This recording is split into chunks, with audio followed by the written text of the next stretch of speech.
Hey everyone, I'm Nerdarchy Ted. Welcome to Nerdarchy, for nerds by nerds. With me are Ryan, Nathan Nerdarch.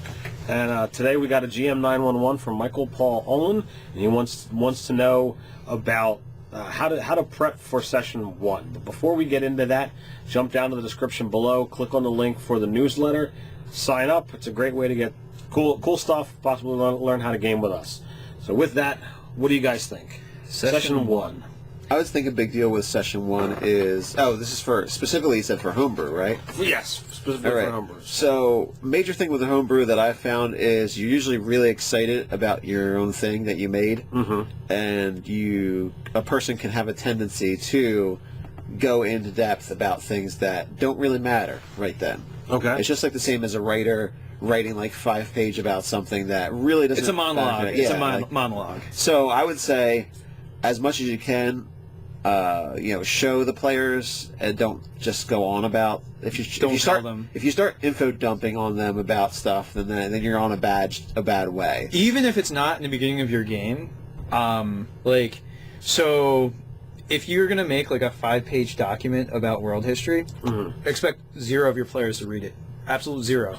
You might do like a Obsidian portal page or whatever with information about your campaign that if people are super into it, they can go check it out. But don't burden your players with that because nobody's going to do it. Or some people will. A very slim. You can't expect everyone to. So or most. my take on homebrews is if you're going to play a homebrew, there's got to be something about it that makes it unique enough to stand out that you've chosen that as opposed to a pre-made setting. So you want to have something that showcases that without going over the top about it. I would be prepared to anything that's unique to your world that the players absolutely have to know. Like not having a player race available that would normally be available? That needs to be done before session 1. That's the session 0. Okay, so yeah, basically if you want to create like a brief paragraph that like gives a tone of your world or the game. So this is kind of presuming that you have player buy-in from doing the game that you want to run. Because if you make a game that's like all kinds of elements that none of the players want to play, like if they don't want to play a seafaring campaign world type of thing, well, your Pirates of the Dark Order campaign is no fun and no good because nobody wants to play it. So all those exceptions. And so you have like a thing with a brief outline, like short paragraph, and then all the exceptions of like, oh, there are no warlocks in my world. So if you wanted to play one, I'm sorry. Yeah. I showed up to a session 1 once, and they're like, oh, by the way, there's no light. It's a total dark world. The sun went out 100 years ago. Forget the science behind how everything continues without sun. But I was like, I chose to play a human. I can't see anything. How do we fix this? You could be a beacon of the light by carrying around a torch, also known as draw a giant target on you. But when you've already got an established, character concept, you don't want to rethink it when you're sitting down at the table. Oh, yeah. So, but that's all stuff that should be taken care of early. But absolutely. So all the stuff that you should have done in session 0, make sure you do it. How to prep for session 1. You want to make sure that you have either figured out how the characters are linked or found out how the characters are already linked. We did a video on character linkage in their backstories, and you can follow all the tips there.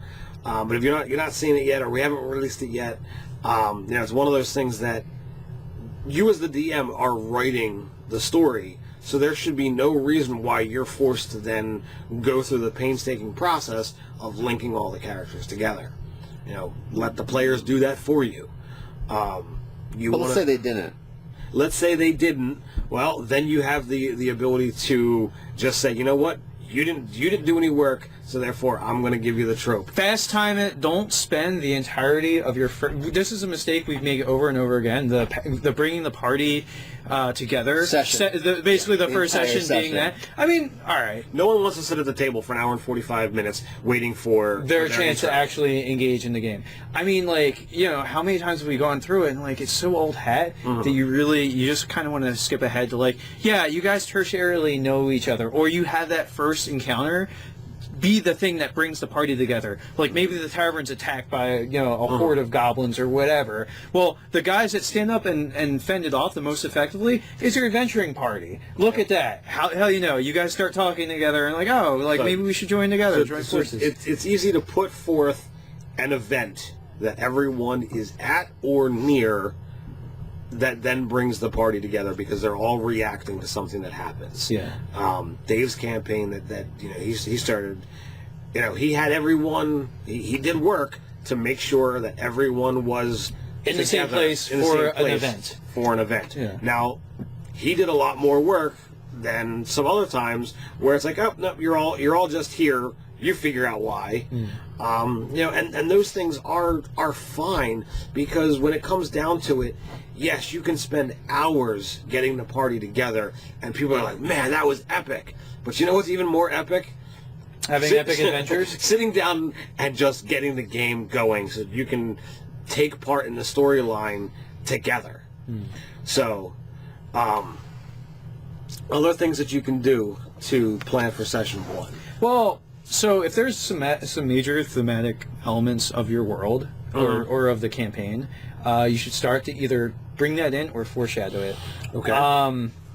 Like if undead is going to be a big thing of the campaign, like maybe you're not fighting a bunch of undead in the first game. Like it doesn't have to be something as blatant as a few zombies, but maybe it's like death cults start sprouting around, or like objects of death cults, or like you just have this like motif that players start to notice of like elaborate funerary stuff, like preparations, like maybe there's some sort of like death holiday that's like on the horizon that's coming up, and like you just mark that out to your players, and like people are making like these funerary wreaths or something like that. So if there's undead that are going to be the major part, like it's just the beginning sort of vestiges of that, and maybe they don't even have to really face undead. Maybe there's fighting cultists in the first session or first 2 sessions, but you're really foreshadowing these death sort of elements. So, I mean, that's just one thing off the top of my head. So foreshadowing, definitely a good idea. Get your party aware, or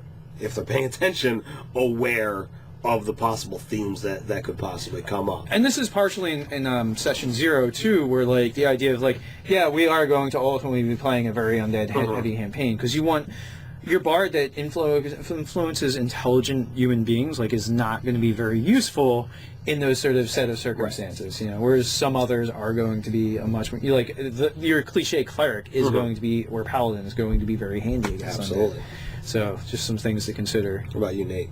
I was thinking along the lines of more of the show don't tell concept is you might have to remind people about something. So a guy walks in with a metal weapon, and that was a big deal that maybe there isn't a lot of metal in your area. Maybe you're on an island campaign where you don't mind because it's all sand and the ocean, or whatever the case may be. Maybe it's Dark Sun-ish kind of place, but saying, oh yeah, he walks in and he has a great metal sword on his back. Well, if no one reacts, he'd be like, and that's really unusual. Because well, you don't even that would be worth like a whatever amount. Like the idea, you don't even have to do that. If they don't react, you have another NPC go, just gasp and. Oh, that's a good point. Well, why did they do that? And you can be like, oh, well, in case you had forgotten. There's this thing in my world. Well, also too, then like you look at your own weapons. None of you have metal weapons, like because you've probably also limited what they have as access to. Some I'm just saying a simplistic one, but that idea that when you showcase something that's of your world and not really the normal trope for fantasy games or anything like that, you want to have something that helps remind them that this is unusual. It might be, even if it might be standard in a regular game, it's not standard here. Yeah, or like the same thing of like if there's any sort of taboo about spellcasters in your world, like if somebody casts even a prestidigitation spell, like commoners start making like signs to ward off evil or something like that. Right. So like that sort of like make all magic feel kind of like witchcraft, back in sort of the Dark Ages in a way. So the other thing I would definitely want to look at is figure out what your character's flaws are. And find ways to like exploit them and bring them to the fore in the game a little bit. Well, just you want them to come into play, because if you have a character who's like, oh well, I can't tell a lie, Well, if the character is never presented with a situation where that's going to be a problem, well, then it's meaningless for him to take in that flaw. Or a character that has a gambling problem. Or you put some gambling in your game, and absolutely. And then like there's a fight going on, but like he's starting to place odds on the fight because somebody's like willing to bet him on it or something like that. So it behooves the betterment of all of you to have things that are going to challenge the players and make them have to talk about, oh man, this situation came up.